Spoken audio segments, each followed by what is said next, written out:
الحمدللہ رب العالمین والصلاة والسلام علی سید المرسلین اما بعد فاعوذ باللہ من الشیطان الرجیم بسم اللہ الرحمن الرحیم۔ امام حسین رضی اللہ تعالی عنہ کی کرامات، درود شریف کی فضیلت۔ اللہ پاک کے پیارے نبی صلی اللہ علیہ وآلہ وسلم کا فرمان رحمت نشان ہے، جب جمعرات کا دن آتا ہے اللہ تعالیٰ فرشتوں کو بھیجتا ہے جس کے پاس چاندی کے کاغذ اور سونے کے قلم ہوتے ہیں۔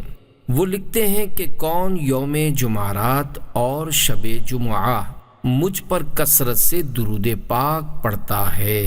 صلو علی الحبیب صلی اللہ تعالی علی محمد۔ ولادت با کرامت۔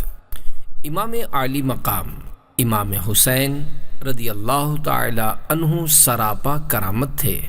آپ کی ولادت با سعادت بھی با کرامت ہے۔ سیدنا امام حسین رضی اللہ تعالی عنہ کی ولادت با سعادت 5 شعبان المعظم سن 4 ہجری کو مدینہ منورہ زادہ اللہ شرفا و تعظیما میں ہوئی۔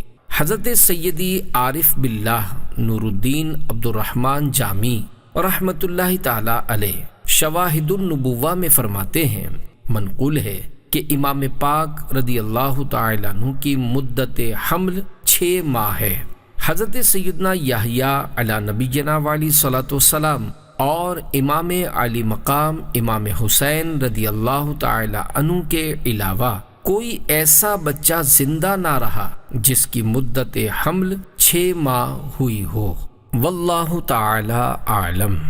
مرحبا سرور عالم کے پسر آئے ہیں، سیدہ فاطمہ کے لخت جگر آئے ہیں، واہ قسمت کے چراغ حرمین آئے ہیں، اے مسلمانوں مبارک کے حسین آئے ہیں۔ صلو علی الحبیب صلی اللہ تعالی علی محمد۔ نام و القاب۔ آپ رضی اللہ تعالی عنہ کا مبارک نام حسین، کنیت ابو عبداللہ اور القاب سبط رسول اللہ اور ریحانۃ الرسول یعنی رسول کے پھول ہے۔ کیا بات رضا اس چمنستان کرم کی، کیا بات رضا اس چمنستان کرم کی، زہرا ہے کلی جس میں حسین اور حسن پھول۔ صلو علی الحبیب صلی اللہ تعالی علی محمد۔ حسین کے 4 حروف کی نسبت سے امام حسین کے فضائل پر 4 فرامین مصطفیٰ صلی اللہ تعالی علیہ وآلہ وسلم۔ نمبر 1، حسین رضی اللہ تعالی عنہ مجھ سے ہے اور میں حسین رضی اللہ تعالی عنہ سے ہوں۔ اللہ پاک اس سے محبت فرماتا ہے جو حسین رضی اللہ تعالی عنہ سے محبت کرے۔ نمبر 2، حسن و حسین رضی اللہ تعالی عنہما سے جس نے محبت کی اس نے مجھ سے محبت کی، اور جس نے ان سے دشمنی کی اس نے مجھ سے دشمنی کی۔ نمبر 3، حسن و حسین رضی اللہ تعالی عنہما دنیا میں میرے 2 پھول ہیں۔ نمبر 4، حسن و حسین رضی اللہ تعالی عنہما جنتی جوانوں کے سردار ہیں۔ رخسار سے انوار کا اظہار۔ حضرت علامہ جامی رحمۃ اللہ تعالی علیہ مزید فرماتے ہیں، حضرت امام علی مقام سیدنا امام حسین رضی اللہ تعالی عنہ کی شان یہ تھی کہ جب اندھیرے میں تشریف فرما ہوتے تو آپ رضی اللہ تعالی عنہ کی مبارک پیشانی اور دونوں مقدس رخسار سے انوار نکلتے اور قرب و جوار ضیابار یعنی روشن ہو جاتے۔ تیری نسل پاک میں ہے بچہ بچہ نور کا، تو ہے عین نور تیرا سب گھرانہ نور کا۔ صلو علی الحبیب صلی اللہ تعالی علی محمد۔ کنویں کا پانی ابل پڑا، حضرت سیدنا امام علی مقام امام حسین رضی اللہ تعالی عنہ جب مدینہ منورہ سے مکہ مکرمہ زادہم اللہ شرفا و تعظیما کی طرف روانہ ہوئے تو راستے میں حضرت سیدنا ابن مطیع رحمت اللہ تعالی علیہ سے ملاقات ہوئی۔ انہوں نے عرض کی میرے کنویں میں پانی بہت ہی کم ہے، برائے کرم دعائے برکت سے نواز دیجیے۔ آپ رضی اللہ تعالی عنہ نے اس کنویں کا پانی طلب فرمایا۔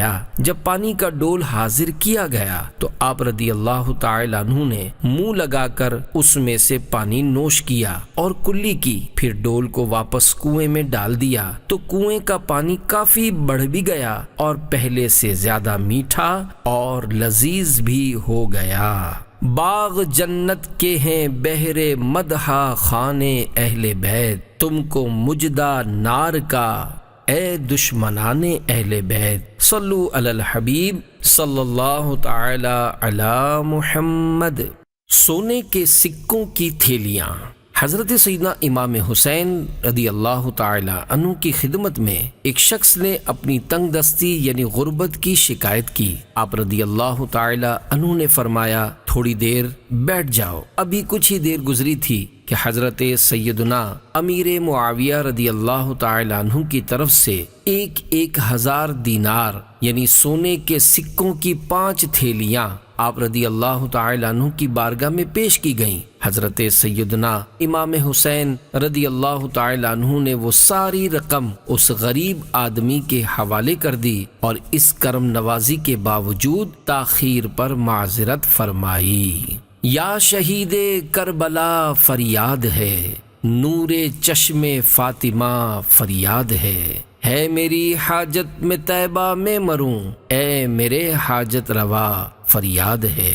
صلو علی الحبیب صلی اللہ تعالی علی محمد۔ گھوڑے نے بد لگام کو آگ میں ڈال دیا۔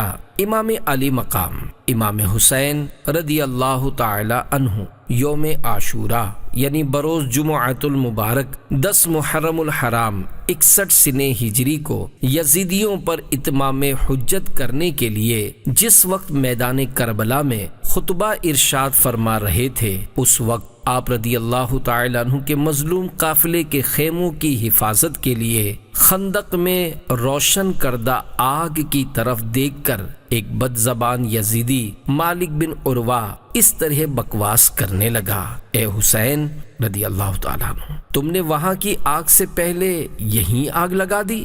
حضرت سیدنا امام علی مقام رضی اللہ تعالی عنہ نے فرمایا، اے دشمن خدا تو جھوٹا ہے، کیا تجھے یہ گمان ہے کہ معاذ اللہ عز و جل میں دوزخ میں جاؤں گا؟ امام علی مقام رضی اللہ تعالی عنہ کے قافلے کے ایک جانثار جوان حضرت سیدنا مسلم بن اوجسا رضی اللہ تعالی عنہ نے حضرت امام علی مقام رضی اللہ تعالی عنہ سے اس منہ پھٹ بد لگام کے منہ پر تیر مارنے کی اجازت طلب کی۔ حضرت امام علی مقام رضی اللہ تعالی عنہ نے یہ فرما کر اجازت دینے سے انکار کیا کہ ہماری طرف سے حملے کا آغاز نہیں ہونا چاہیے۔ پھر امام حسین رضی اللہ تعالی عنہ نے دستے دعا بلند کر کے عرض کی، اے رب قہار عز و جل، اس نابکار کو عذاب نار سے قبل بھی اس دنیائے ناپائیدار میں آگ کے عذاب میں مبتلا فرما۔ فوراً دعا مستجاب یعنی قبول ہوئی اور اس کے گھوڑے کا پاؤں زمین کے ایک سوراخ پر پڑا جس سے گھوڑے کو جھٹکا لگا اور بے ادب و گستاخ یزیدی گھوڑے سے گرا، اس کا پاؤں رکاب میں الجھا، گھوڑا اسے گھسیٹتا ہوا دوڑا اور آگ کی خندق میں ڈال دیا اور بد نصیب آگ میں جل کر بھسم ہو گیا۔ امام حسین رضی اللہ تعالی عنہ نے سجدہ شکر ادا کیا، حمد الہی بجا لائے اور عرض کی، یا اللہ عز و جل تیرا شکر ہے کہ تو نے آل رسول کے گستاخ کو سزا دی۔ اہل بیت پاک سے بے باکیاں گستاخیاں، لعنت اللہ علیکم دشمنان اہل بیت۔ سیاہ بچھو نے ڈنک مارا۔ گستاخ و بد لگام یزیدی کا ہاتھوں ہاتھ بھیانک انجام دیکھ کر بھی بجائے عبرت حاصل کرنے کے اس کو ایک اتفاقی امر سمجھتے ہوئے ایک بے باک یزیدی نے بکا، آپ کو اللہ عز و جل کے رسول صلی اللہ علیہ وآلہ وسلم سے کیا نسبت؟ یہ سن کر قلب امام کو سخت ایذا پہنچی اور تڑپ کر دعا مانگی، اے رب جبار عز و جل اس بدگفتار کو اپنے عذاب میں گرفتار فرما۔ دعا کا اثر ہاتھوں ہاتھ ظاہر ہوا، اس بکواسی کو ایک دم قضائے حاجت کی ضرورت پیش آئی، فوراً گھوڑے سے اتر کر ایک طرف کو بھاگا اور برہنہ ہو کر بیٹھا۔ ناگاہ ایک سیاہ بچھو نے ڈنک مارا، نجاست آلودہ تڑپتا پھرتا تھا، نہایت ہی ذلت کے ساتھ اپنے لشکریوں کے سامنے اس بد زبان کی جان نکلی، مگر ان سنگ دلوں اور بے شرموں کو عبرت نہ ہوئی۔ اس واقعے کو بھی ان لوگوں نے اتفاقی امر سمجھ کر نظر انداز کر دیا۔ علی کے پیارے خاتون قیامت کے جگر پارے، زمین سے آسماں تک دھوم ہے ان کی سیادت کی۔ گستاخ حسین پیاسا مرا۔ یزیدی فوج کا ایک سخت دل مزنی شخص امام حسین رضی اللہ تعالی عنہ کے سامنے آ کر یوں بکنے لگا، دیکھو تو صحیح دریائے فرات کیسا موجے مار رہا ہے، خدا کی قسم تمہیں اس کا ایک قطرہ بھی نہ ملے گا اور تم یوں ہی پیاسے ہلاک ہو جاؤ گے۔ امام عالی مقام امام حسین رضی اللہ تعالی عنہ نے بارگاہ رب الانام عز و جل میں عرض کی، یا اللہ عز و جل اس کو پیاسا مار۔ امام حسین رضی اللہ تعالی عنہ کی دعا مانگتے ہی اس بے حیا مزنی کا گھوڑا بدک کر دوڑا، مزنی پکڑنے کے لیے اس کے پیچھے بھاگا، پیاس کا غلبہ ہوا، اس شدت کی پیاس لگی کہ العطش العطش یعنی ہائے پیاس پکارتا تھا، مگر پانی جب اس کے منہ سے لگاتے تھے تو ایک قطرہ بھی نہ پی سکتا تھا، یہاں تک کہ اسی شدت پیاس میں تڑپ تڑپ کر مر گیا۔ ہاں مجھ کو رکھو یاد میں حیدر کا پسر ہوں اور باغ نبوت کے شجر کا میں ثمر ہوں، میں دیدہ ہمت کے لیے نور نظر ہوں، پیاسا ہوں مگر ساقی کوثر کا پسر ہوں۔ کرامات اتمام حجت کی کڑی تھی۔ پیارے پیارے اسلامی بھائیوں، دیکھا آپ نے امام عالی مقام امام حسین رضی اللہ تعالی عنہ کی شان عالی کس قدر عظمت والی ہے۔ معلوم ہوا کہ خداوند غفور عز و جل کو امام پاک رضی اللہ تعالی عنہ کی بے ادبی قطعا نامنظور ہے، اور آپ رضی اللہ تعالی عنہ کا بدگو دونوں جہاں میں مردود اور مطرود یعنی دھتکارا ہوا ہے۔ گستاخان حسین کو دنیا میں بھی دردناک سزاؤں کا سامنا ہوا، اور اس میں یقیناً بڑی عبرت ہے۔ صدر الافاضل حضرت علامہ مولانا سید محمد نعیم الدین مراد آبادی رحمت اللہ تعالی علیہ بعض گستاخان حسین کے ہاتھوں ہاتھ ہونے والے عبرت ناک بد انجام کے واقعات نقل کرنے کے بعد تحریر فرماتے ہیں، فرزند رسول کو یہ بات بھی دکھا دینی تھی کہ اس کی مقبولیت بارگاہ حق پر ان کے قرب و منزلت پر جیسی کہ نصوص قصیرہ و احادیث شہیرہ شاہد ہیں، ایسے ہی ان کے خوارق و کرامات بھی گواہ ہیں۔ اپنے اس فضل کا عملی اظہار بھی اتمام حجت کے سلسلے کی ایک کڑی تھی کہ اگر تم آنکھ رکھتے ہو تو دیکھ لو کہ جو ایسا مستجاب الدعوات یعنی جس کی دعا قبول ہوتی ہو ہے، اس کے مقابلے میں آنا خدا عز و جل سے جنگ کرنا ہے۔ اس کا انجام سوچ لو اور باز رہو، مگر شرارت کے مجسمے اس سے بھی سبق نہ لے سکے، اور دنیائے ناپائیدار کی حرص کا بھوت جو ان کے سروں پر سوار تھا اس نے انہیں اندھا بنا دیا۔ نور کا ستون اور سفید پرندے۔ امام عالی مقام امام حسین رضی اللہ تعالی عنہ کی شہادت کے بعد آپ کے سر منور سے متعدد کرامات کا ظہور ہوا۔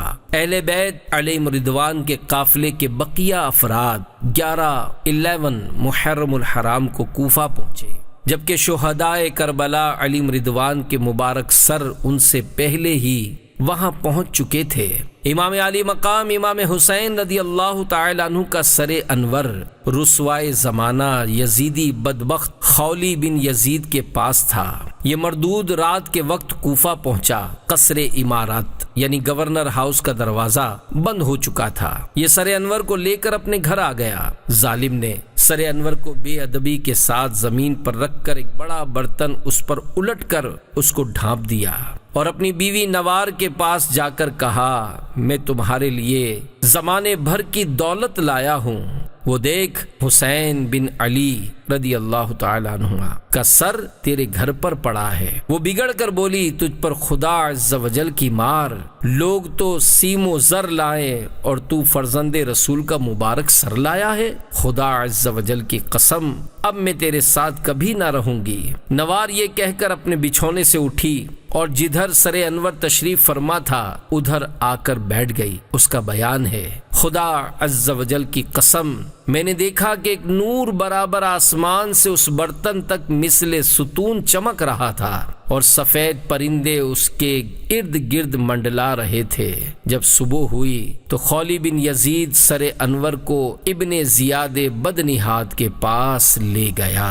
بہاروں پر ہیں آج آرائشیں گلزار جنت کی، سواری آنے والی ہے شہیدان محبت کی۔ خولی بن یزید کا دردناک انجام۔ دنیا کی محبت اور مال و زر کی ہوس انسان کو اندھا اور انجام سے بے خبر کر دیتی ہے۔ بدبخت خولی بن یزید نے دنیا ہی کی محبت کی وجہ سے مظلوم کربلا کا سر انور تن سے جدا کیا تھا، مگر چند ہی برس کے بعد اس دنیا ہی میں اس کا ایسا خوفناک انجام ہوا کہ کلیجہ کانپ جاتا ہے۔ چنانچہ چند ہی برس کے بعد مختار ثقفی نے قاتلین امام حسین کے خلاف جو انتقامی کارروائی کی، اس ضمن میں صدر الافاضل حضرت علامہ مولانا سید محمد نعیم الدین مراد آبادی رحمت اللہ تعالی علیہ فرماتے ہیں، مختار نے ایک حکم دیا کہ کربلا میں جو شخص لشکر یزید کے سپہ سالار عمرو بن سعد کا شریک تھا وہ جہاں پایا جائے مار ڈالا جائے۔ یہ حکم سن کر کوفہ کے جفا شعار سورما بصرہ بھاگنا شروع ہوئے۔ مختار کے لشکر نے ان کا تعاقب کیا، جس کو جہاں پایا ختم کر دیا، لاشیں جلا ڈالیں، گھر لوٹ لیے۔ خولی بن یزید وہ خبیث ہے جس نے حضرت امام علی مقام سیدنا امام حسین رضی اللہ تعالی عنہ کا سر مبارک تن اقدس سے جدا کیا تھا۔ یہ روسیہ بھی گرفتار کر کے مختار کے پاس لایا گیا۔ مختار نے پہلے اس کے چاروں ہاتھ پیر کٹوائے، پھر سولی چڑھایا، آخر آگ میں جھونک دیا۔ اس طرح لشکر ابن سعد کے تمام اشرار کو طرح طرح کے عذابوں کے ساتھ ہلاک کیا۔ 6000 کوفی جو حضرت امام علی مقام رضی اللہ تعالی عنہ کے قتل میں شریک تھے، ان کو مختار نے طرح طرح کے عذابوں کے ساتھ ہلاک کر دیا۔ اے تشنگان خون جوانان اہل بیت، دیکھا کہ تم کو ظلم کی کیسی سزا ملی۔ کتوں کی طرح لاشیں تمہارے سڑا کیے، گھوڑے پہ بھی نہ گور کو تمہاری جا ملی۔ رسوائے خلق ہو گئے، برباد ہو گئے، مردود و تم کو ذلت ہر دو سرا ملی۔ تم نے اجاڑا حضرت زہرا کا بوستان، تم خود اجڑ گئے، تمہیں یہ بد دعا ملی۔ دنیا پرستو دین سے منہ موڑ کر تمہیں دنیا ملی نہ عیش و طرب کی ہوا ملی۔ آخر دکھایا رنگ شہیدوں کے خون نے، سر کٹ گئے اما نہ تمہیں ایک ذرا ملی۔ پائی ہے کیا نعیم انہوں نے ابھی سزا، دیکھیں گے وہ جحیم میں جس دن سزا ملی۔ سر اقدس کی تلاوت۔ حضرت سیدنا زید بن ارقم رضی اللہ تعالی عنہ کا بیان ہے، جب یزیدیوں نے حضرت امام علی مقام امام حسین رضی اللہ تعالی عنہ کے سر انور کو نیزے پر چڑھا کر کوفہ کی گلیوں میں گشت کیا، اس وقت میں اپنے مکان کے بالا خانے پر تھا۔ جب سر مبارک میرے سامنے سے گزرا تو میں نے سنا کہ سر پاک نے پارہ 15 سورۃ الکہف کی آیت نمبر 9 تلاوت فرمائی۔ ام حسبت ان اصحاب الكهف والرقيم كانوا من آیاتنا عجبا۔ ترجمہ کنز الایمان۔ کیا تمہیں معلوم ہوا کہ پہاڑ کی کوہ یعنی غار اور جنگل کے کنارے والے ہماری ایک عجیب نشانی تھے؟ اسی طرح ایک دوسرے بزرگ رحمت اللہ تعالی علیہ نے فرمایا کہ جب یزیدیوں نے سر مبارک کو نیزے سے اتار کر ابن زیاد بدنہاد کے محل میں داخل کیا تو آپ رضی اللہ تعالی عنہ کے مقدس ہونٹ ہل رہے تھے اور زبان اقدس پر پارہ 13 سورہ ابراہیم کی آیت نمبر 42 کی تلاوت جاری تھی۔ وَلَا تَحْسَبَنَّ اللَّهَ غَافِلًا عَمَّا يَعْمَلُ الظَّالِمُونَ۔ ترجمہ کنز الایمان۔ اور ہرگز اللہ عز و جل کو بے خبر نہ جاننا ظالموں کے کام سے۔ عبادت ہو تو ایسی ہو، تلاوت ہو تو ایسی ہو، سر شبیر تو نیزے پہ بھی قرآن سناتا ہے۔ صلو علی الحبیب صلی اللہ تعالی علی محمد۔ منہال بن عمر کہتے ہیں واللہ عز و جل میں نے بچشم خود دیکھا کہ جب امام حسین رضی اللہ تعالی عنہ کے سر انور کو لوگ نیزے پر لیے جاتے تھے، اس وقت میں دمشق میں تھا۔ سر مبارک کے سامنے ایک شخص سورۃ الکہف پڑھ رہا تھا۔ جب وہ آیت نمبر 9 پر پہنچا، ام حسبت ان اصحاب الكهف والرقيم كانوا من آیاتنا عجبا۔ ترجمہ کنز الایمان۔ کیا تمہیں معلوم ہوا کہ پہاڑ کی کوہ یعنی غار اور جنگل کے کنارے والے ہماری ایک عجیب نشانی تھے؟ اس وقت اللہ تعالیٰ نے قوت گویائی بخشی تو سر انور نے بزبان فصیح فرمایا، اصحاب کہف کے واقعے سے میرا قتل اور میرے سر کو لیے پھرنا عجیب تر ہے۔ سر شہیدان محبت کے ہیں نیزوں پر بلند، اور اونچی کی خدا نے عز و شان اہل بیت۔ پیارے پیارے اسلامی بھائیوں، صدر اللہ فاضل حضرت علامہ مولانا سید محمد نعیم الدین مراد آبادی رحمت اللہ تعالی علیہ اپنی کتاب سوانح کربلا میں یہ حکایت نقل کرنے کے بعد فرماتے ہیں، در حقیقت بات یہی ہے کیونکہ اصحاب کہف پر کافروں نے ظلم کیا تھا اور حضرت امام علی مقام رضی اللہ تعالی عنہ کو ان کے نانا جان صلی اللہ علیہ وآلہ وسلم کی امت نے مہمان بنا کر بلایا، پھر بے وفائی سے پانی تک بند کر دیا۔ آل و اصحاب علیم رضوان کو حضرت امام پاک رضی اللہ تعالی عنہ کے سامنے شہید کیا، پھر خود حضرت امام علی مقام رضی اللہ تعالی عنہ کو شہید کیا۔ اہل بیت کرام علیم رضوان کو اسیر یعنی قیدی بنایا، سر مبارک کو شہر شہر پھرایا۔ اصحاب کہف سال ہا سال کی طویل نیند کے بعد بولے یہ ضرور عجیب ہے، مگر سر انور کا تن مبارک سے جدا ہونے کے بعد کلام فرمانا عجیب تر ہے۔ خون سے لکھا ہوا شعر۔ یزید پلید کے ناپاک لشکری جب سیدنا امام حسین رضی اللہ تعالی عنہ کے سر مبارک کو لے کر چلے اور پہلی منزل میں ٹھہر کر نبیذ یعنی کھجور کا شیرہ پینے لگے۔ ایک اور روایت میں ہے وَهُمْ يَشْرَبُونَ الْخَمْرَ یعنی وہ شراب پینے لگے۔ اتنے میں ایک لوہے کا قلم نمودار ہوا اور اس نے خون سے یہ شعر لکھا، یعنی کیا حسین رضی اللہ تعالی عنہ کے قاتل یہ بھی امید رکھتے ہیں کہ روز قیامت ان کے نانا جان صلی اللہ علیہ وآلہ وسلم کی شفاعت پائیں گے؟ بعض روایات میں ہے کہ حضور سرور عالم صلی اللہ علیہ وآلہ وسلم کی بعثت شریفہ سے 300 برس پیشتر یہ شعر ایک پتھر پر لکھا ہوا ملا۔ سر انور کی کرامت سے راہب کا قبول اسلام۔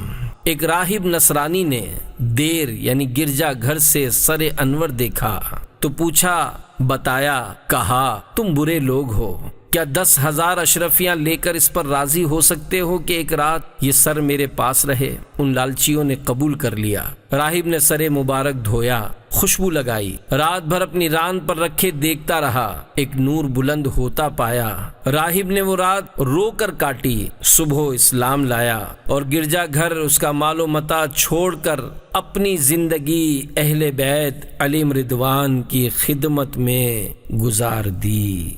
دولت دیدار پائی پاک جانے بیچ کر، کربلا میں خوب ہی چمکی دکانیں اہل بیت۔ صلو علی الحبیب صلی اللہ تعالی علی محمد۔ درہم و دینار ٹھیکریاں بن گئے۔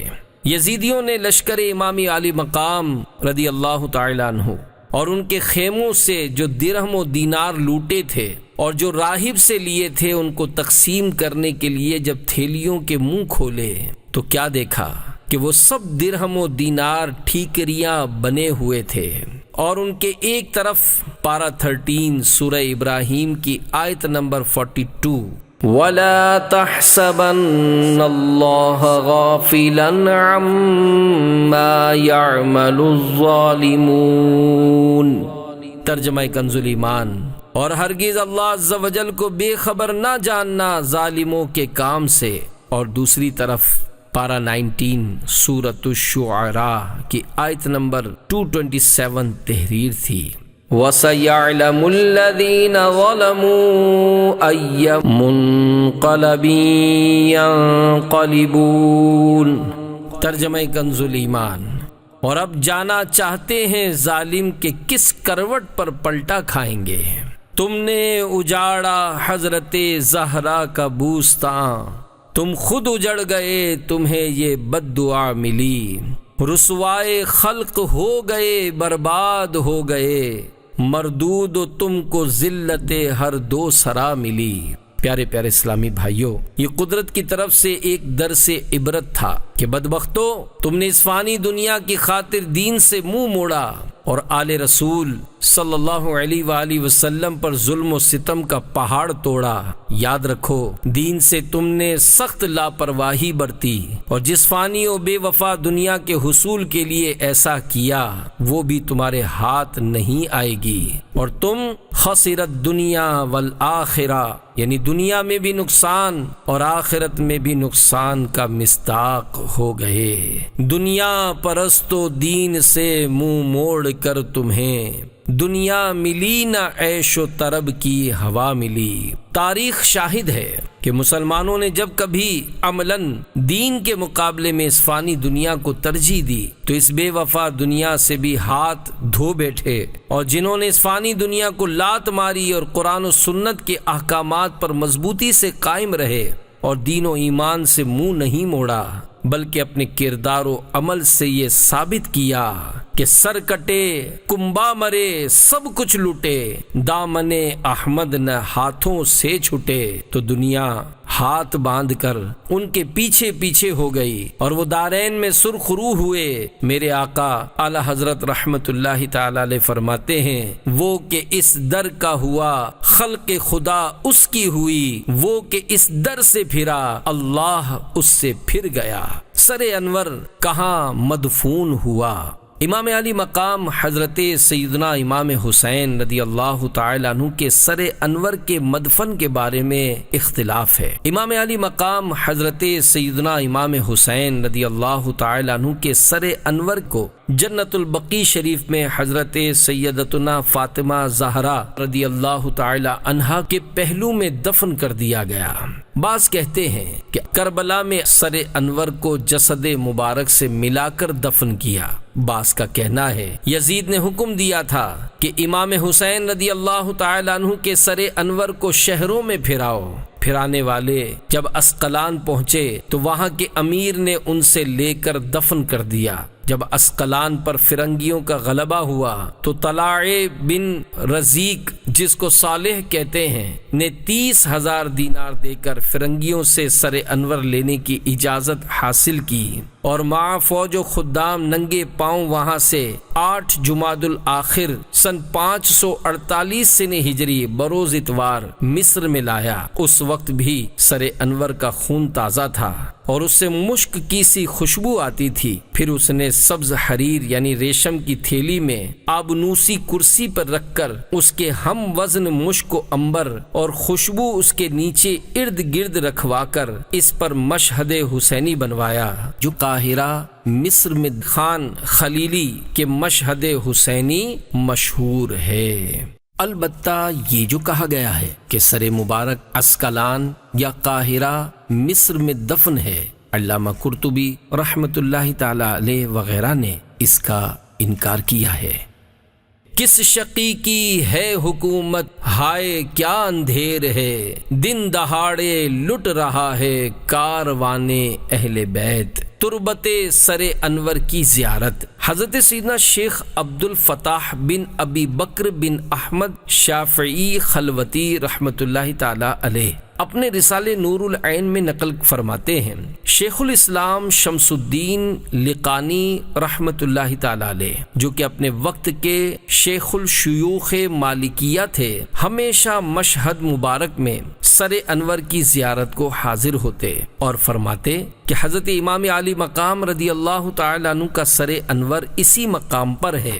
حضرت سیدنا امام عبد الوہاب شارانی رحمۃ اللہ تعالی علیہ فرماتے ہیں کہ ایک بار میں اور حضرت شیخ شہاب الدین بن جلبی حنفی رحمۃ اللہ تعالی علیہ نے مشہد حسینی کی زیارت کی۔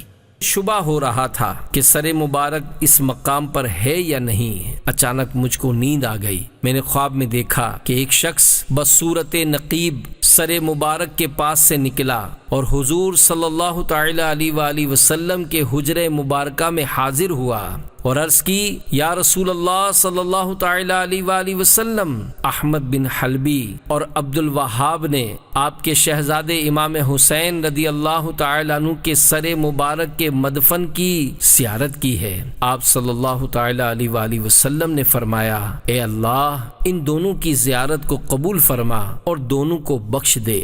حضرت سیدنا شیخ شہاب الدین حنفی رحمۃ اللہ تعالی علیہ فرماتے ہیں کہ اس دن سے مجھے یقین ہو گیا کہ حضرت امام علی مقام رضی اللہ تعالی عنہ کا سر انور یہیں تشریف فرما ہے۔ پھر میں نے مرنے تک سر مکرم کی زیارت نہیں چھوڑی۔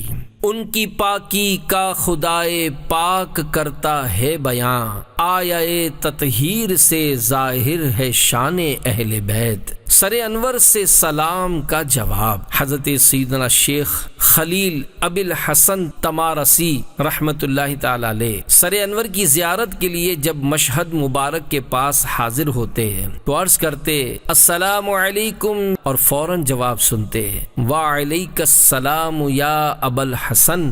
ایک دن سلام کا جواب نہ پایا، حیران ہوئے اور زیارت کر کے واپس آ گئے۔ دوسرے روز پھر حاضر ہو کر سلام کیا تو جواب پایا۔ عرض کی، یا سیدی، کل جواب سے مشرف نہ ہوا، کیا وجہ تھی؟ فرمایا، اے ابو الحسن، کل اس وقت میں اپنے نانا جان رحمت عالمیان صلی اللہ علیہ وآلہ وسلم سے باتوں میں مشغول تھا۔ جدا ہوتی ہیں جانے جسم سے، جانا سے ملتے ہیں، ہوئی ہے کربلا میں گرم مجلس وصل و فرقت کی۔ شیخ کریم الدین خلوتی رحمۃ اللہ تعالی علیہ فرماتے ہیں، میں نے رسول اللہ صلی اللہ علیہ وآلہ وسلم کی اجازت سے اس مقام کی زیارت کی ہے۔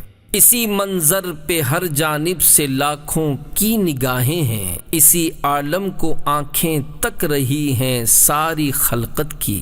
سر انور کی عجیب برکت۔ منقول ہے، مصر کے سلطان ملک ناصر کو ایک شخص کے متعلق اطلاع دی گئی کہ یہ شخص جانتا ہے کہ اس محل میں خزانہ کہاں دفن ہے مگر بتاتا نہیں۔ سلطان نے اگلوانے کے لیے اس کی تعذیب یعنی اذیت دینے کا حکم دیا۔ متولی تعذیب یعنی اذیت دینے پر مامور شخص نے اس کو پکڑا اور اس کے سر پر خنافس یعنی گبریلے لگائے اور اس پر کرمز یعنی ایک طرح کے ریشم کے کیڑے ڈال کر کپڑا باندھ دیا۔ یہ وہ خوفناک اذیت و عقوبت ہے کہ اس کو ایک منٹ بھی انسان برداشت نہیں کر سکتا۔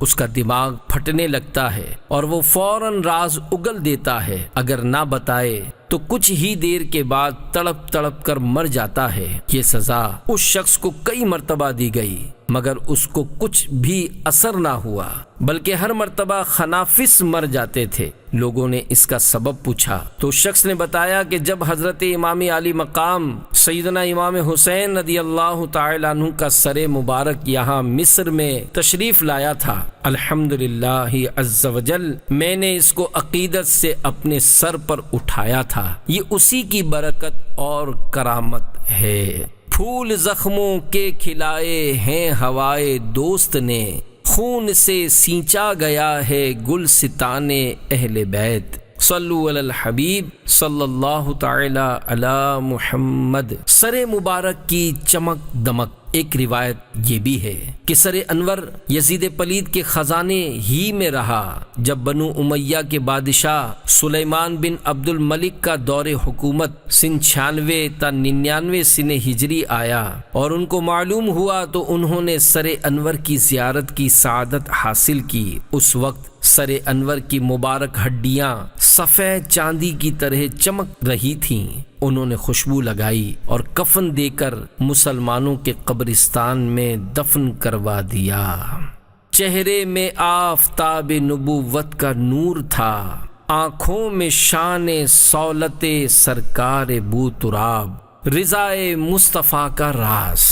حضرت علامہ ابن حجر حتمی مکی رحمۃ اللہ تعالی علیہ روایت فرماتے ہیں کہ سلیمان بن عبد الملک جناب رسول اللہ صلی اللہ علیہ وآلہ وسلم کی زیارت سے خواب میں مشرف ہوئے۔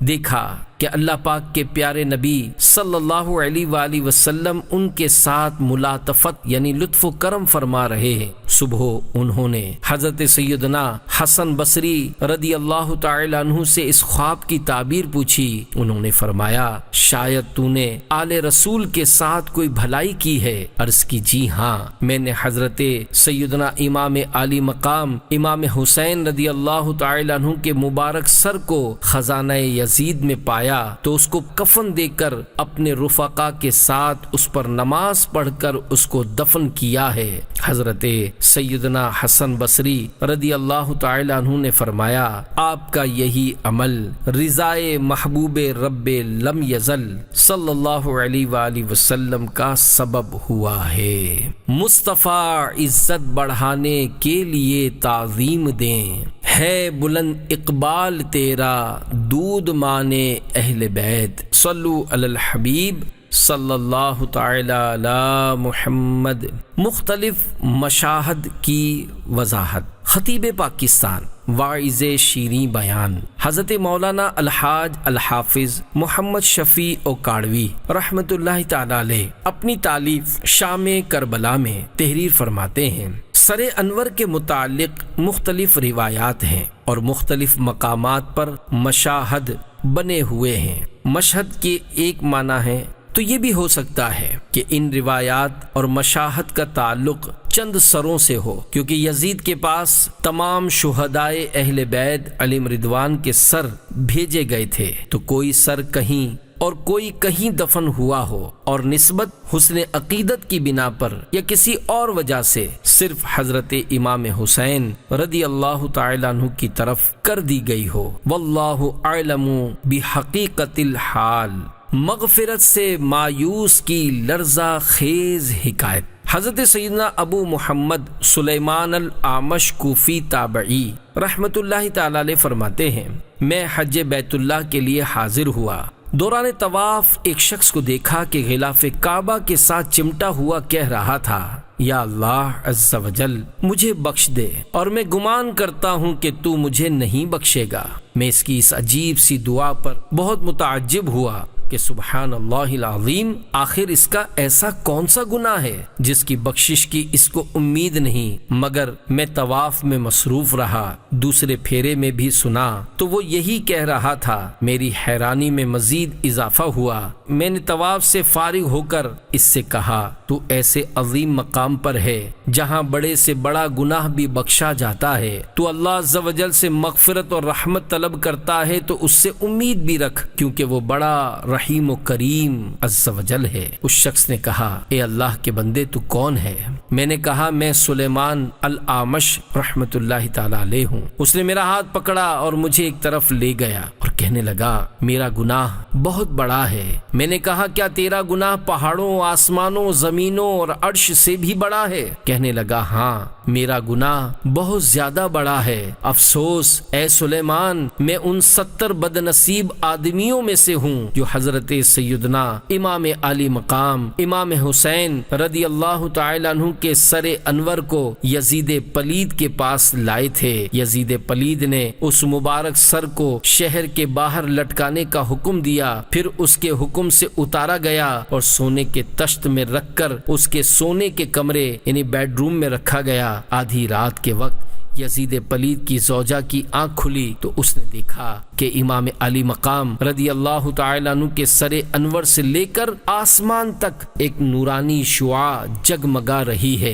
یہ دیکھ کر وہ سخت خوف زدہ ہوئی اور اس نے یزید پلید کو جگایا اور کہا اٹھ کر دیکھو، میں ایک عجیب و غریب منظر دیکھ رہی ہوں۔ یزید نے بھی اس روشنی کو دیکھا اور خاموش رہنے کے لیے کہا۔ جب صبح ہوئی تو اس نے سر مبارک نکلوا کر دیبائے سبز یعنی عمدہ قسم کے سبز کپڑے کے خیمے میں رکھوا دیا اور اس کی نگرانی کے لیے 70 آدمی مقرر کر دیے۔ میں بھی ان میں شامل تھا۔ پھر ہمیں حکم ہوا جاؤ کھانا کھاؤ۔ جب سورج غروب ہو گیا اور کافی رات گزر گئی تو ہم سو گئے۔ یکایک میری آنکھ کھل گئی، کیا دیکھتا ہوں کہ آسمان پر ایک بڑا بادل چھایا ہوا ہے اور اس میں سے گڑ گڑاہٹ اور پروں کی پھڑ پھڑاہٹ کی سی آواز آ رہی ہے۔ پھر وہ بادل قریب ہوتا گیا یہاں تک کہ زمین سے مل گیا اور اس میں سے ایک مرد نمودار ہوا جس پر جنت کے 2 حلے تھے اور اس کے ہاتھ میں ایک فرش اور کرسیاں تھیں۔ اس نے وہ فرش بچھایا اور اس پر کرسیاں رکھ دیں اور پکارنے لگا اے ابو البشر، اے آدم علیہ السلام تشریف لائیے۔ ایک نہایت حسین و جمیل بزرگ تشریف لائے اور سر مبارک کے پاس کھڑے ہو کر فرمایا سلام ہو تجھ پر اے اللہ کے ولی، سلام ہو تجھ پر اے بقیت الصالحین، زندہ رہے تم سعید ہو کر، قتل ہوئے تم طرید یعنی خلف ہو کر، پیاسے رہے حتیٰ کہ اللہ عز و جل نے تمہیں ہم سے ملا دیا۔ اللہ عز و جل تم پر رحم فرمائے اور تمہارے قاتل کے لیے بخشش نہیں، تمہارے قاتل کے لیے کل قیامت کے دن دوزخ کا بہت برا ٹھکانہ ہے۔ یہ فرما کر وہ ان کرسیوں میں سے ایک کرسی پر تشریف فرما ہو گئے۔ پھر تھوڑی دیر کے بعد ایک اور بادل آیا، وہ بھی اسی طرح زمین سے مل گیا اور میں نے سنا کہ ایک منادی نے ندا کی اے نبی اللہ، اے نوح علیہ السلام تشریف لائیے۔ ناگاہ ایک صاحب وجاہت زردی مائل چہرے والے بزرگ 2 جنتی حلے پہنے ہوئے تشریف لائے اور انہوں نے بھی وہی الفاظ ارشاد فرمائے اور ایک کرسی پر بیٹھ گئے۔ پھر ایک اور بڑا بادل آیا اور اس میں سے حضرت سیدنا ابراہیم خلیل اللہ علیہ السلام نمودار ہوئے۔ انہوں نے بھی وہی کلمات فرمائے اور ایک کرسی پر بیٹھ گئے اور اسی طرح حضرت سیدنا موسیٰ کلیم اللہ علیہ السلام اور حضرت سیدنا عیسیٰ روح اللہ علیہ السلام تشریف لائے اور اسی طرح کے کلمات ارشاد فرما کر کرسیوں پر جلوہ افروز ہو گئے۔ پھر ایک بہت ہی بڑا بادل آیا، اس میں سے حضرت سیدنا و مولانا محمد مدنی صلی اللہ علیہ وآلہ وسلم اور حضرت سیدتنا بی بی فاطمہ اور حضرت سیدنا حسن مجتبی رضی اللہ تعالی عنہما اور ملائکہ نمودار ہوئے۔ پہلے اللہ پاک کے پیارے نبی صلی اللہ علیہ وآلہ وسلم سر انور کے پاس تشریف لے گئے اور سر مبارک کو سینے سے لگایا اور بہت روئے۔ پھر حضرت سیدتنا فاطمہ رضی اللہ تعالی عنہا کو دیا، انہوں نے بھی سینے سے لگایا اور بہت روئیں۔ پھر حضرت سیدنا آدم صفی اللہ علیہ السلام نے اللہ پاک کے پیارے نبی صلی اللہ علیہ وآلہ وسلم کے پاس آ کر یوں تعزیت کی السلام علی الولد الطیب، السلام علی الخلق الطیب، اعظم اللہ اجرک و احسن عزاءک فی ابنک الحسین۔ سلام ہو پاکیزہ فطرت و خصلت والے پاک فرزند پر، اللہ عز و جل آپ صلی اللہ علیہ وآلہ وسلم کو بہت زیادہ ثواب عطا فرمائے۔ اور آپ صلی اللہ علیہ وآلہ وسلم کے شہزادہ گرامی حسین رضی اللہ تعالی عنہ کے اس امتحان میں احسن یعنی بہترین صبر دے۔ اسی طرح حضرت سیدنا نوح نجی اللہ علیہ السلام، حضرت سیدنا ابراہیم خلیل اللہ علیہ السلام، حضرت سیدنا موسیٰ علیہ السلام، حضرت سیدنا عیسیٰ روح اللہ علیہ السلام نے بھی تعزیت فرمائی۔ پھر اللہ پاک کے پیارے نبی صلی اللہ علیہ وآلہ وسلم نے چند کلمات ارشاد فرمائے۔ پھر ایک فرشتے نے نبی پاک صلی اللہ علیہ وآلہ وسلم کے قریب آ کر عرض کی، اے ابو القاسم صلی اللہ علیہ وآلہ وسلم، اس واقعے ہائلہ سے ہمارے دل پاش پاش ہو گئے ہیں۔ میں آسمان دنیا پر موکل ہوں۔ اللہ تعالیٰ نے مجھے آپ صلی اللہ علیہ وآلہ وسلم کی اطاعت کا حکم دیا ہے۔ اگر آپ صلی اللہ علیہ وآلہ وسلم مجھے حکم فرمائیں تو میں ان لوگوں پر آسمان ڈھا دوں اور ان کو تباہ و برباد کر دوں۔ پھر ایک اور فرشتے نے آ کر عرض کی، اے ابو القاسم صلی اللہ علیہ وآلہ وسلم، میں دریاؤں پر موکل ہوں۔ اللہ پاک نے مجھے آپ صلی اللہ علیہ وآلہ وسلم کی اطاعت کا حکم دیا ہے۔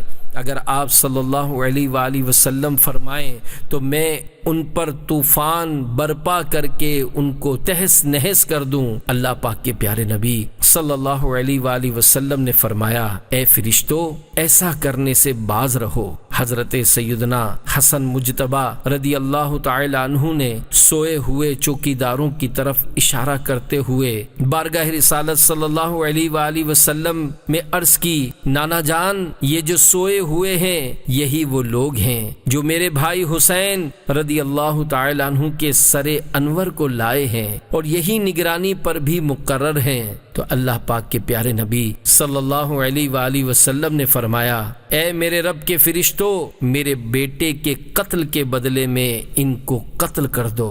تو خدا کی قسم، میں نے دیکھا کہ چند ہی لمحوں میں میرے سب ساتھی ذبح کر دیے گئے۔ پھر ایک فرشتہ مجھے ذبح کرنے کے لیے بڑھا تو میں نے پکارا، اے ابو القاسم صلی اللہ علیہ وآلہ وسلم، مجھے بچائیے اور مجھ پر رحم فرمائیے، اللہ عز و جل آپ پر رحم فرمائے۔ تو آپ صلی اللہ علیہ وآلہ وسلم نے فرشتے سے فرمایا، اسے رہنے دو۔ پھر آپ صلی اللہ علیہ وآلہ وسلم نے میرے قریب آ کر فرمایا، تو ان 70 آدمیوں میں سے ہے جو سر لائے تھے؟ میں نے عرض کی، جی ہاں۔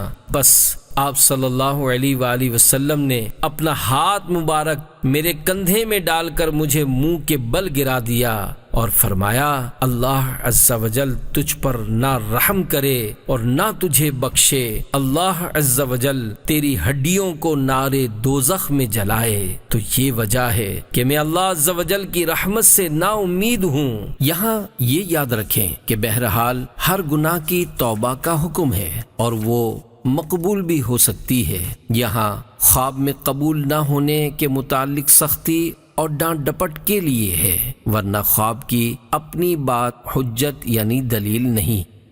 باغ جنت چھوڑ کر آئے ہیں محبوب خدا، اے زہے قسمت تمہاری کشتگان اہل بیت، حب جاہ و مال۔ پیارے پیارے اسلامی بھائیوں، حب جاہ و مال بہت ہی برا وبال ہے۔ میرے پیارے اللہ پاک کے پیارے نبی صلی اللہ علیہ وآلہ وسلم کا فرمان علی شان ہے، 2 بھوکے بھیڑیے بکریوں میں چھوڑ دیے جائیں، وہ اتنا نقصان نہیں پہنچاتے جتنا کہ مال مرتبہ کا لالچ انسان کے دین کو نقصان پہنچاتا ہے۔ یزید پلید مال و جاہ کی محبت ہی کی وجہ سے سانحۂ ہائلہ کرب و بلا کے وقوع کا باعث بنا۔ اس ظالم بد انجام کو امام علی مقام سیدنا امام حسین رضی اللہ تعالی عنہ کی ذات گرامی سے اپنے اقتدار کو خطرہ محسوس ہوتا تھا۔ حالانکہ سیدنا امام علی مقام رضی اللہ تعالی عنہ کو دنیائے ناپائیدار کے اقتدار سے کیا سروکار۔ آپ رضی اللہ تعالی عنہ تو کل بھی امت مسلمہ کے دلوں کے تاجدار تھے، آج بھی ہیں اور رہتی دنیا تک رہیں گے۔ نہ ہی شمر کا وہ ستم رہا، نہ یزید کی وہ جفا رہی، جو رہا تو نام حسین کا، جسے زندہ رکھتی ہے کربلا۔ دنیا کی محبت ہر برائی کی جڑ ہے۔ حضرت سیدنا حسن بصری رضی اللہ تعالی عنہ سے مروی ہے کہ دنیا کی محبت ہر برائی کی جڑ ہے۔ یزید پلید کا دل چونکہ دنیا ناپائیدار کی محبت سے سرشار تھا، اس لیے وہ شہرت و اقتدار کی ہوس میں گرفتار ہو گیا۔ اپنے انجام سے غافل ہو کر اس نے امام عالی مقام اور آپ کے رفقا علیم رضوان کے خون ناحق سے اپنے ہاتھوں کو رنگ لیا۔ جس اقتدار کی خاطر اس نے کربلا میں ظلم و ستم کی آندھیاں چلائیں، وہ اقتدار اس کے لیے کچھ زیادہ ہی ناپائیدار ثابت ہوا۔ بدنصیب یزید صرف 3 برس 6 ماہ تخت حکومت پر شیطنت یعنی شرارت و خباثت کر کے ربیع الاول 64 سنہ ہجری کو ملک شام کے شہر حمص کے علاقے ہوارین میں 39 سال کی عمر میں مر گیا۔ وہ تخت ہے کس قبر میں، وہ تاج کہاں ہے، اے خاک بتا زور یزید آج کہاں ہے۔ ابن زیاد کا دردناک انجام۔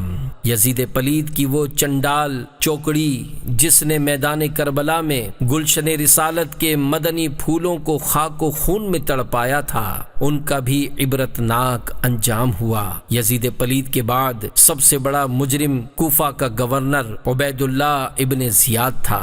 اسی بدنہاد کے حکم پر امام علی مقام رضی اللہ تعالی عنہ اور آپ کے اہل بیت کرام علیم رضوان کو ظلم و ستم کا نشانہ بنایا گیا تھا۔ نیرنگی دنیا کا تماشا دیکھیے کہ مختار ثقفی کی ترکیب سے ابراہیم بن مالک اشتر کی فوج کے ہاتھوں دریائے فرات کے کنارے صرف 6 برس کے بعد یعنی 10 محرم الحرام 67 سنہ ہجری کو ابن زیاد بدنہاد انتہائی ذلت کے ساتھ مارا گیا۔ لشکریوں نے اس کا سر کاٹ کر ابراہیم کو پیش کر دیا اور ابراہیم نے مختار کے پاس کوفہ بھجوا دیا۔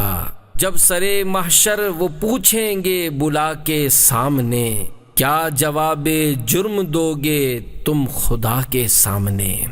رونے والا کوئی نہ تھا۔ دارالامارت کوفہ کو آراستہ کیا گیا اور اسی جگہ ابن زیاد بدنہاد کا سر ناپاک رکھا گیا جہاں 6 برس قبل امام علی مقام رضی اللہ تعالی عنہ کا سر پاک رکھا گیا تھا۔ اس بدنصیب پر رونے والا کوئی نہیں تھا بلکہ اس کی موت پر جشن منایا جا رہا تھا۔ ابن زیاد کی ناک میں سانپ۔ امارہ بن عمیر سے مروی ہے کہ جب عبید اللہ ابن زیاد کا سر مع اس کے ساتھیوں کے سروں کے لا کر رکھا گیا تو میں ان کے پاس گیا۔ اچانک غل پڑ گیا۔ آیا میں نے دیکھا کہ ایک سانپ آ رہا ہے، سب سروں کے بیچ میں ہوتا ہوا ابن زیاد کے ناپاک نتنوں میں داخل ہو گیا اور تھوڑی دیر ٹھہر کر چلا گیا حتیٰ کہ غائب ہو گیا۔ پھر غل پڑا۔ آیا 2 یا 3 بار ایسا ہی ہوا۔ یزیدیوں کی لاشیں گھوڑوں کی ٹاپوں تلے۔ ابن زیاد ابن سعد شمر، قیس ابن اشعث کندی، خولی ابن یزید، سنان ابن انس نخعی، عبداللہ ابن قیس، یزید بن مالک اور باقی تمام اشقیاء یعنی بدبخت لوگ جو حضرت سیدنا امام علی مقام رضی اللہ تعالی عنہ کے قتل میں شریک تھے اور سعی یعنی کوشش کرنے والے تھے، طرح طرح کی عقوبتوں یعنی اذیتوں سے قتل کیے گئے اور ان کی لاشیں گھوڑے کی ٹاپوں سے پامال کرائی گئیں۔ کب تلک تم حکومت پہ اتراؤ گے، کب تک آخر غریبوں کو تڑپاؤ گے، ظالموں بعد مرنے کے پچھتاؤ گے، تم جہنم کے حقدار ہو جاؤ گے۔ سچ ہے کہ برے کام کا انجام برا ہے۔ مختار ثقفی نے چن چن کر یزیدیوں کا صفایا کیا۔ ظالموں کو کیا معلوم تھا کہ خون شہداء رنگ لائے گا اور سلطنت کے پرزے اڑ جائیں گے۔ ہر ایک شخص جو قتل امام میں شریک ہوا ہے طرح طرح کے عذابوں سے ہلاک ہوگا۔ وہی فرات کا کنارہ ہوگا، وہی عاشورہ کا دن، وہی ظالموں کی قوم ہوگی اور مختار کے گھوڑے انہیں روندتے ہوں گے۔ ان کی جماعتوں کی کثرت ان کے کام نہ آئے گی، ان کے ہاتھ ہاتھ پاؤں کاٹے جائیں گے، گھر لوٹے جائیں گے، سولیاں دی جائیں گی، لاشیں سڑیں گی اور دنیا میں ہر شخص تف تف کرے گا۔ ان کی ہلاکت پر خوشی منائی جائے گی۔ معرکہ جنگ میں اگرچہ ان کی تعداد ہزاروں کی ہوگی مگر وہ دل چھوڑ کر ہیجڑوں کی طرح بھاگیں گے اور چوہوں اور کتوں کی طرح انہیں جان بچانی مشکل ہوگی۔ جہاں جہاں پائے جائیں گے مار دیے جائیں گے۔ دنیا میں قیامت میں ان پر نفرت و ملامت کی جائے گی۔ دیکھے ہیں یہ دن اپنے ہی ہاتھوں کی بدولت، دیکھے ہیں یہ دن اپنے ہی ہاتھوں کی بدولت، سچ ہے کہ برے کام کا انجام برا ہے۔ مختار نے نبوت کا دعویٰ کر دیا۔ پیارے پیارے اسلامی بھائیوں، اپنے بارے میں اللہ عز و جل کی خفیہ تدبیر کو کوئی نہیں جانتا کہ کیا ہے۔ مختار ثقفی جس نے قاتلین حسین کو چن چن کر مارا اور محبین حسین کے دل جیتے، مگر اس پر شقاوت ازلی یعنی بدبختی غالب ہوئی اور اس نے نبوت کا دعویٰ کر دیا اور کہنے لگا میرے پاس وحی آتی ہے۔ وسوسہ، اتنا زبردست محب اہل بیت کس طرح گمراہ ہو کر مرتد ہو سکتا ہے؟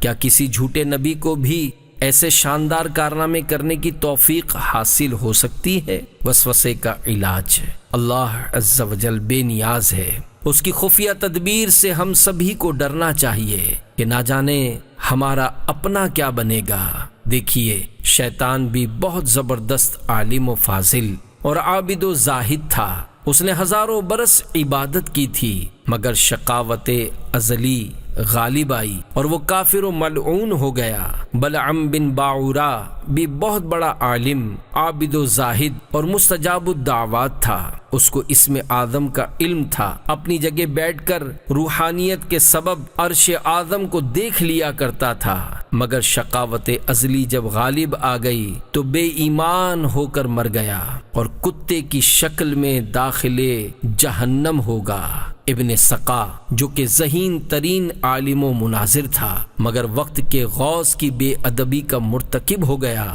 بالآخر نصرانی شہزادی کے عشق میں مبتلا ہو کر نصرانی مذہب قبول کرنے کے بعد ذلت کی موت مر گیا۔ اللہ تعالیٰ نے اپنے حبیب حضرت محمد مصطفیٰ صلی اللہ تعالی علیہ وآلہ وسلم کو وحی فرمائی کہ میں نے یحییٰ بن زکریا علیہ السلام کے عوض 70,000 افراد مارے تھے اور تمہارے نواسے کے بدلے 1,40,000 ماروں گا۔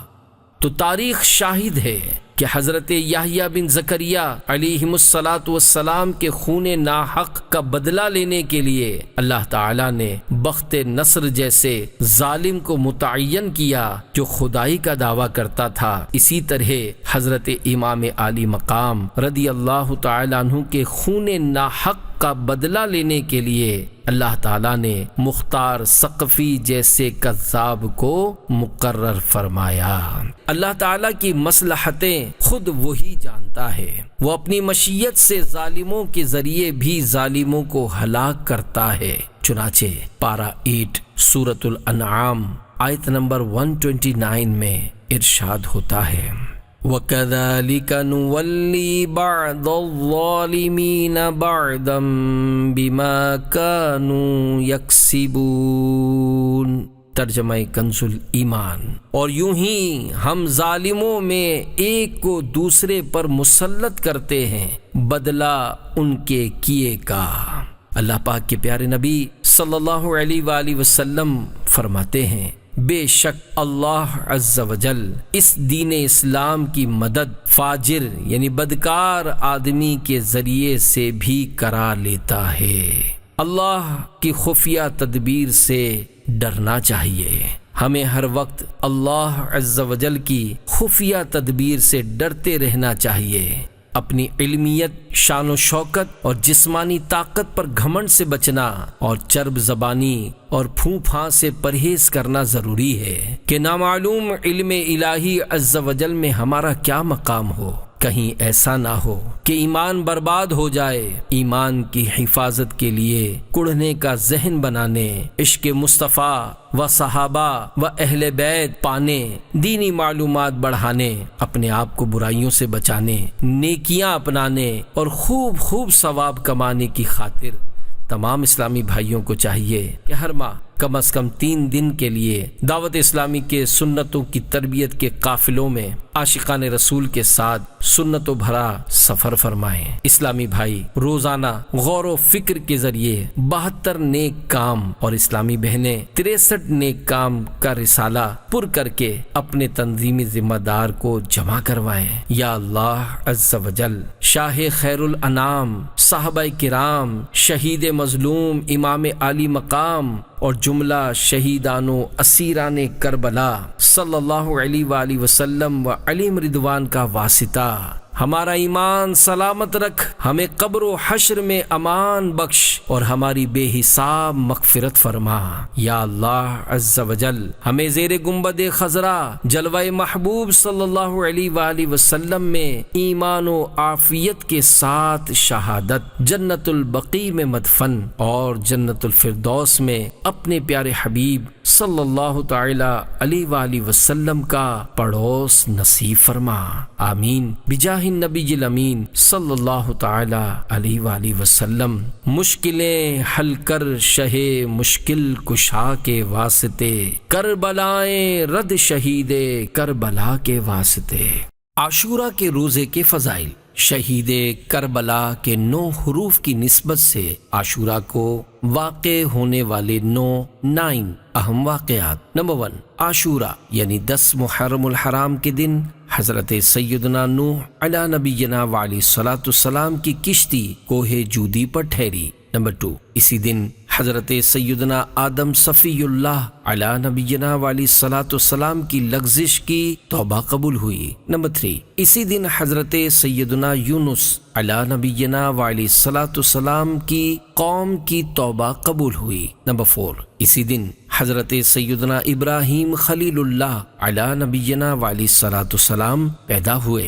نمبر 5، اسی دن حضرت سیدنا عیسیٰ روح اللہ علی نبینا وعلیہ الصلوۃ والسلام پیدا کیے گئے۔ نمبر 6، اسی دن حضرت سیدنا موسیٰ کلیم اللہ علی نبینا وعلیہ الصلوۃ والسلام اور ان کی قوم کو نجات ملی اور فرعون اپنی قوم سمیت دریائے نیل میں غرق ہوا۔ نمبر 7، حضرت سیدنا یوسف علی نبینا وعلیہ الصلوۃ والسلام کو قید خانے یعنی جیل سے رہائی ملی۔ نمبر 8، اسی دن حضرت سیدنا یونس علی نبینا وعلیہ الصلوۃ والسلام مچھلی کے پیٹ سے نکالے گئے۔ نمبر 9، سیدنا امام حسین رضی اللہ تعالی عنہ کو مع شہزادگان و رفقا 3 دن بھوکا پیاسا رکھنے کے بعد اسی عاشورے کے روز میدان کربلا میں نہایت بے رحمی کے ساتھ شہید کیا گیا۔ یا حسین کے 6 حروف کی نسبت سے محرم الحرام اور عاشورہ کے روزوں کے 6 یعنی 6 فضائل۔ نمبر 1، اللہ پاک کے پیارے نبی صلی اللہ علیہ وآلہ وسلم فرماتے ہیں رمضان کے بعد محرم کا روزہ افضل ہے اور فرض کے بعد افضل نماز صلاۃ اللیل یعنی رات کے نوافل ہیں۔ نمبر 2، اللہ پاک کے پیارے نبی صلی اللہ علیہ وآلہ وسلم کا فرمان رحمت نشان ہے، محرم کے ہر دن کا روزہ 1 مہینے کے روزوں کے برابر ہے۔ نمبر 3، حضرت سیدنا عبداللہ ابن عباس رضی اللہ تعالی عنہما کا ارشاد گرامی ہے، رسول اللہ صلی اللہ تعالی علیہ وآلہ وسلم جب مدینۃ المنورہ زادہ اللہ شرفا و تعظیما میں تشریف لائے، یہود کو عاشورے کے دن روزہ دار پایا تو ارشاد فرمایا یہ کیا دن ہے کہ تم روزہ رکھتے ہو؟ عرض کی یہ عظمت والا دن ہے کہ اس میں موسیٰ علیہ الصلوۃ والسلام اور ان کی قوم کو اللہ پاک نے نجات دی اور فرعون اور اس کی قوم کو ڈبو دیا، لہذا موسیٰ علیہ الصلوۃ والسلام نے بطور شکرانہ اس دن کا روزہ رکھا تو ہم بھی روزہ رکھتے ہیں۔ ارشاد فرمایا ہم موسیٰ علیہ الصلوۃ والسلام کے تم سے زیادہ حقدار ہیں، تو سرکار مدینہ صلی اللہ تعالی علیہ وآلہ وسلم نے خود بھی روزہ رکھا اور اس کا حکم بھی فرمایا۔ نمبر 4، حضرت سیدنا عبداللہ ابن عباس رضی اللہ تعالی عنہما فرماتے ہیں کہ میں نے اللہ پاک کے پیارے نبی صلی اللہ علیہ وآلہ وسلم کو کسی دن کے روزے کو اور دن پر فضیلت دے کر جستجو فرماتے نہ دیکھا مگر یہ کہ عاشورہ کا دن اور یہ کہ رمضان کا مہینہ۔ نمبر 5، اللہ پاک کے پیارے نبی صلی اللہ علیہ وآلہ وسلم نے ارشاد فرمایا، یوم عاشورہ کا روزہ رکھو اور اس میں یہودیوں کی مخالفت کرو، اس سے پہلے یا بعد میں بھی ایک دن کا روزہ رکھو۔ عاشورہ کا روزہ جب بھی رکھیں تو ساتھ ہی 9ویں یا 11ویں محرم الحرام کا روزہ بھی رکھ لینا بہتر ہے۔ نمبر 6 یعنی 6، حضرت سیدنا ابو قتادہ رضی اللہ تعالی عنہ سے روایت ہے، رسول اللہ صلی اللہ تعالی علیہ وآلہ وسلم فرماتے ہیں، مجھے اللہ پر گمان ہے کہ عاشورہ کا روزہ 1 سال قبل کے گناہ مٹا دیتا ہے، سارا سال آنکھیں دکھیں نہ بیمار ہو۔ مفسر شہیر حکیم الامت حضرت مفتی احمد یار خان رحمۃ اللہ تعالی علیہ فرماتے ہیں، محرم کی 9ویں اور 10ویں کو روزہ رکھے تو بہت ثواب پائے گا۔ بال بچوں کے لیے 10ویں محرم کو خوب اچھے اچھے کھانے پکائے تو انشاءاللہ عز و جل سال بھر تک گھر میں برکت رہے گی۔ بہتر ہے کہ کھچڑا پکا کر حضرت شہید کربلا سیدنا امام حسین رضی اللہ تعالیٰ عنہ کی فاتحہ کرے، بہت مجرب یعنی مؤثر و آزمودہ ہے۔ اللہ پاک کے پیارے نبی صلی اللہ تعالیٰ علیہ وآلہ وسلم نے ارشاد فرمایا، جو شخص یوم عاشورہ اسمد سرما آنکھوں میں لگائے تو اس کی آنکھیں کبھی بھی نہ دکھیں گی۔ صلو علی الحبیب صلی اللہ تعالیٰ علی محمد۔ کربلا والوں کے غم کے متعلق ایک اہم فتویٰ رضویہ میں موجود ایک سوال مع جواب کا خلاصہ ملاحظہ فرمائیے۔ سوال، اہل سنت و جماعت کو عشرہ محرم الحرام میں رنج و غم کرنا جائز ہے یا نہیں؟ جواب، کون سا سنی ہوگا جسے واقعہ حائلہ کربلا یعنی کربلا کے خوفناک قصے کا غم نہیں، یا اس کی یاد سے اس کا دل محزون یعنی رنجیدہ اور آنکھ پرنم یعنی اشکبار نہیں۔ ہاں، مصائب یعنی مصیبتوں میں ہم کو صبر کا حکم فرمایا ہے۔ جزا فضا یعنی رونے پیٹنے کو شریعت منع فرماتی ہے، اور جسے واقعی دل میں غم نہ ہو اسے جھوٹا اظہار غم ریا ہے، اور قصدن غم آوری و غم پروری یعنی جان بوجھ کر غم کی کیفیت پیدا کرنا اور غم پالے رہنا خلاف رضا ہے۔ جسے اس کا غم نہ ہو اسے بے غم نہ رہنا چاہیے، بلکہ اس غم نہ ہونے کا غم چاہیے کہ اس کی محبت ناقص ہے، اور جس کی محبت ناقص اس کا ایمان ناقص۔ اعلی حضرت امام احمد رضا خان علیہ رحمت الرحمن فرماتے ہیں، ذکر شہادت میں نہ ایسی باتیں کہی جائیں جس میں ان کی بے قدری یا توہین نکلتی ہو۔